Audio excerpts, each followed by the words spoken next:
made, I don't know, 10 to 15 of the most important movies of all time, and that's Steven Spielberg. Uh, Perhaps the signature director in the of history of Hollywood. yeah, Old Steve, I mean, him. I'd say he's like top 3, right? Maybe top 2? I Put mean, Hitchcock above him? I mean, I feel like you have to put Spielberg above Hitchcock though, because of You the think so? populism of his movies. You know, Yeah. The populism is the argument, right? I think yeah, Hitchcock. like he's like the heart of Hollywood. Steven Spielberg, great movies that are also widely loved by many. You know, I think it's kind of Yes. everything. You know, And The people Fabelmans. know Steven Spielberg. 30 something films in, we're back again. And man, has he been working, huh? West Side Yeah. Story, The Post, uh, bunch of shit, you know. And he's got another movie coming out soon. He's making a Bullet with Bradley Cooper, based off the cop that Steve McQueen famously played in one of his few film roles way back in the day. So we love Steven Spielberg, like Ridley Scott. He's getting older, but he is not slowing down at all. It's great. So the fact that he wanted to make an autobiographical film about himself that also is applicable to the love and mystique of movies and the heart of cinema. Sure, I don't fucking care. He's been making a lot of good shit. Why not? Yeah, I really love that he basically was just like, this is my 35th movie. I'm making a movie just talking about how fucking brilliant I was throughout my whole entire life. That I've always been this good at making movies. That's pretty much like one way that you could look at this. That he's just like, I have always been great at this. I was so fucking gifted, wasn't Yeah, I? yeah, exactly. That's exactly what I think. People who want to be cynical about the movie could take away. In reality, I think The Fablemans is a very thoughtful and well told story about Spielberg's life, but more importantly, like his relationship to his parents and how that hmm uh, those individual relationships, I think, shaped his movie making abilities and directing abilities. But even more so, how I think they shaped and influenced his life and his the way he came to like just understand the world in general and interact with the world. And there's so many like layers to the Fableman, right? That I think have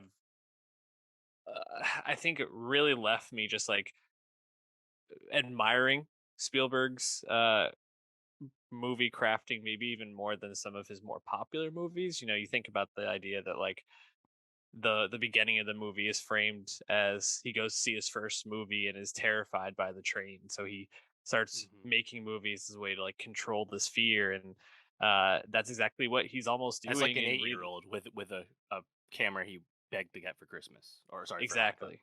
And now we're watching a movie about probably one of the scariest and most challenging parts of at least his teenagehood, if not his adulthood. And it's like hmm we are now Spielberg watching this, watching him like process his trauma in real life, and Yeah. it's pretty interesting to think about that, as well as just like what he's trying to say about both of his parents. I think there's a lot to like dig into there, as well as his uncle. You know, I think his uncle is interesting in this too. So a Uncle lot to get into, Boris. but did you enjoy the Fablemans, Dave? Definitely, definitely. And honestly, I was going in with like I think kind of mixed feelings. I didn't Hmm. watch the trailer, and like knowing what it was about broadly, I was like, huh. I mean, honestly, I'm gonna watch it. I'm sure it'll be good. I'm sure it'll be really well made. It's Spielberg, right? And that's kind of where it stopped for me. And I think quite quickly the movie actually did grab me, and I was like, oh wow, this is I think a lot more engaging and thought provoking than I expected it to be. Um, this is coincidentally very similar to what Armageddon Time is for James Gray, another autobiographical film about a successful director's childhood and how it led to their uh, looks on life. Now, Fablemans, I think, is quite different because it's much more focused on the director's relationship with cinema itself. Armageddon Time's, I think, a bit more societal and higher level. Um, but I was quite engaged, I think, with that family dynamic right away. Like when you watch young Sammy watching Cecil B. DeMille's The Greatest Show on Earth and being fucking shook, dude. Hilarious, hilarious. Him going back in the car and Paul Dano and Michelle Williams, his parents, are like telling him stuff and he just can't hear anything. Like that kind of brought me back as like an old school like like slapstick humor type vibe of the past. That was really fun. But I think it really, I think, takes like the next level up once we meet adolescent Sammy, like teenage Sammy, Yes. and Mhm. we get the of course the new actor playing him, which would be Gabriel LaBelle. He's Um, great.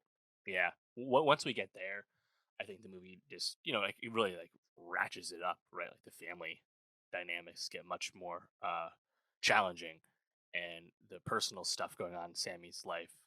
Yeah, a lot of coming of age stuff you might be familiar with, but I think it is conveyed in quite compelling ways. And then there's the set pieces of the Fablemans are like watching young Sammy be a director at a young age, and like they're like these huge set pieces, right? Watching him have all his Boy Scout buddies be soldiers and stuff, Mhm. or watching him direct his high school class on the beach in Santa Cruz. It's like really like engaging scenes that on their Totally. face are quite simple and small because they're fucking child making a movie. But like, damn, like I was like really entertained watching like the movie making stuff.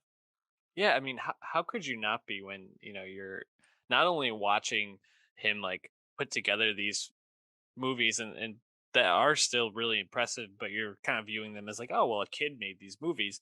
But then seeing the way that the people in his life are responding to what he's doing is just so Mm. much more like intriguing about it, right? Seeing these people who are seeing themselves in a different light than they ever might have imagined themselves. Seeing that Boy Scout who he like directed to be emotional as he's like walking away from the battlefield where all of his men died, like it really making people in the room emotional. Like I just thought that was such a cool moment. Or at the end with the two bullies, how he kind of makes a fool out of one of them and then makes the other one look good, but in a way also makes him feel small by how big he made him seem on the screen. Like really just I think e- empowering to a character that you're completely bought into, especially as Sam is kind of thrust into the middle of his parents' relationship, or and I guess like also his uncle's relationship. Therefore, when he's asked to, edit this family, the film he made of this family trip, and comes to discover that his mom and his uncle seem to have some sort of romance going on that his dad may or may not be aware of, or at least explicitly acknowledging. So it's I think not only emotionally really captivating, but also just cool to like see Spielberg kind of show like where some of these movies where he first started to kind of like develop his touches for some of these movies. I mean, it's hard to watch the like the Boy Scout movie that he makes and not think of Saving Private Ryan, right? Like Sure. it's Yeah. it's kind of hard to like watch like some of like the scenes with his sisters and think about like ET or things like that, like these Mm. kids movies. And like it's just like I think fascinating to see like him kind of sprinkle parts of his own life that feel so familiar to people and be able to kind of pull it all together. Now there's a lot of big name people in this that we haven't really talked about yet. Paul Dano, Michelle Williams plays parents, Seth Rogen plays the uncle, and then a couple of high profile cameos here and there. But tell me what you thought about Williams and Dano. Yeah. I was immediately grabbed with Dano just because I think a lot of people have been saying this, but like this is not like Dano's bag. Dano doesn't do normal people. No, no, He no, no, no. exactly. Like when I think of Paul Dano, I think of the prisoners. I think of The Riddler. I think of the There will Batman be blood. this year. There will be blood. Exactly. You know, his milkshake gets drinking up. That's what I think of. But he's actually incredibly credible as I think this character. I liked him quite a bit as the dad, and I think the way he played off Michelle Williams and the way they and Spielberg develops the fracturing of his parents' relationship, culminating in a fucking gutting divorce scene where all the kids are sobbing and Sammy's just shook on the stairs staring into space. The next thing you know, he's fantasizing about how he could film the fucking thing like the dork he is. But Hmm. like it's a child divorce movie right there. I'm Yeah. not a child divorce, so I can't relate to it, but I thought it's quite effective. And next thing you know, you get Julia Butters. the young goat herself, back Yep. again as one of Sammy's sisters, reaming out Sammy's selfish ass. So I was like, wow. I didn't even recognize Julia Butters in the moment. I didn't notice it till later, but I think another like huge part for a very young actor, obviously after Once Upon a Time in Hollywood, where she bust out. That was awesome. But Mhm. yeah, I like Dano. I like Julia Butters. I like Rogan a lot too. I think Yeah. Rogan stealthily has established himself as having a bit of dramatic chops. Obviously, he's still a bit on the humorous side with this character, but I liked him. I think the Michelle Williams character is probably the most challenging because it's a character who kind of starts to have mental health issues in some way. You know, I think just depression probably broadly, and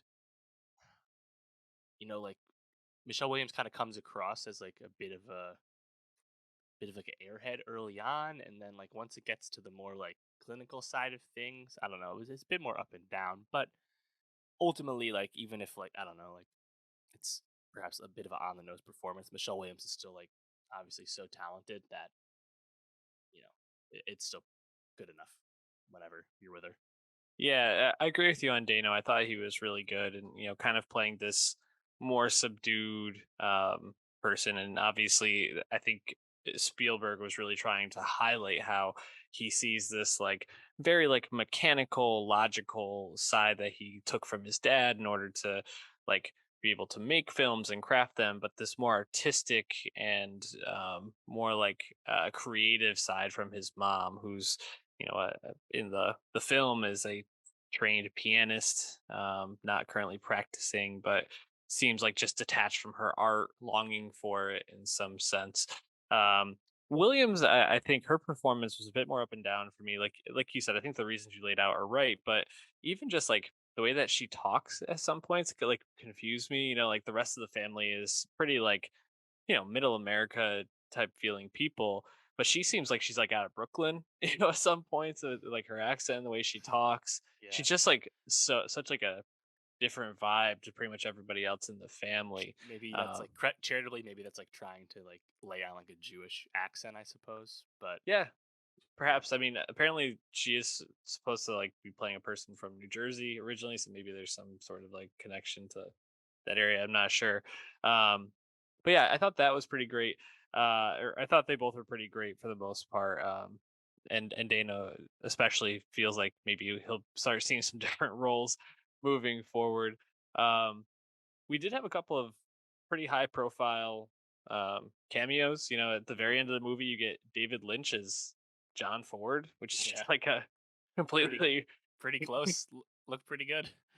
yeah, completely ridiculous scene, but funny to see. And then the brother, Judd Hirsch as Uncle yes, Boris.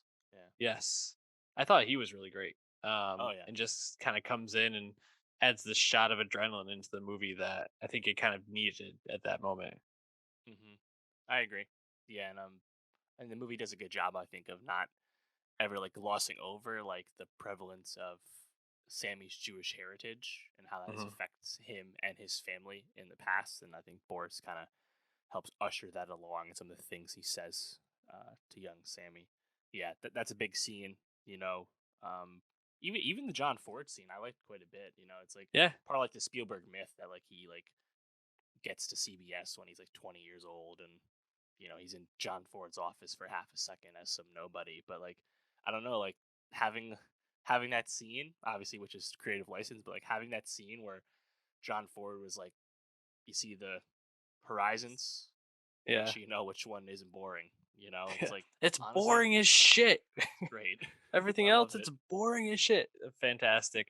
Also, shout out to Chloe East, who plays Monica in this, the love interest of Sam when he gets to the Hmm. high school. I thought she was really great, Yeah, and I hope to we see got her we in some got to more go back things. and pray some more.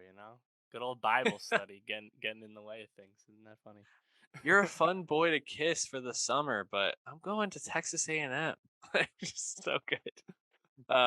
Yeah, I mean, like, any last thoughts on Fablemans? I mean, this seems like it's got a lot of awards written all over it, right? It does. I mean, the really mixed box office. I'm curious how that's going to factor in. Lest we forget, West Side Story also struggled just last year at the box office, actually to a quite similar degree here, Fablemans. But I think it's more about like what could win Best Picture in its place, kind of thing. You know, we're kind of setting up Spielberg to be on like hallowed ground with like the number of high end, trophies he would get at the Oscars. So I, have really no issue with that.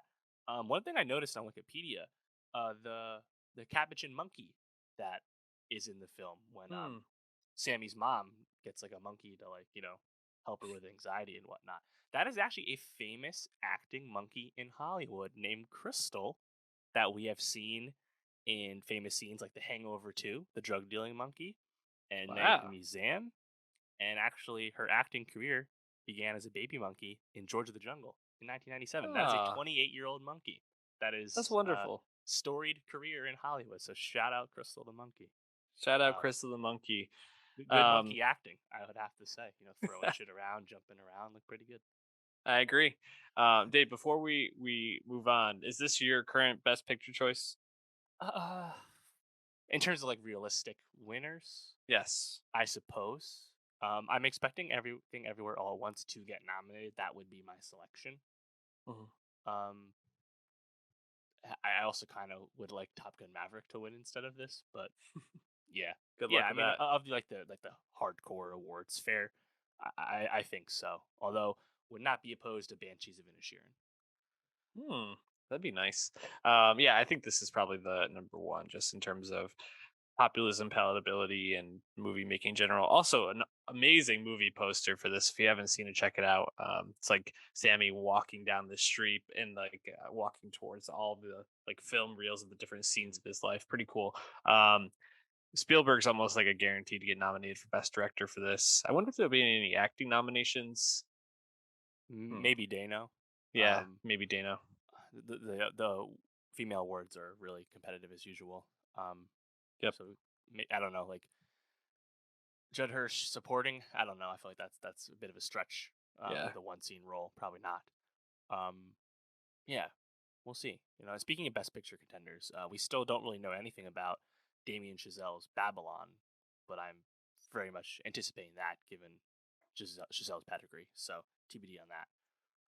Yeah, so far the first early reviews of that of Babylon are not as promising as we had hoped, but we'll see. Hopefully, we're pleasantly surprised by it.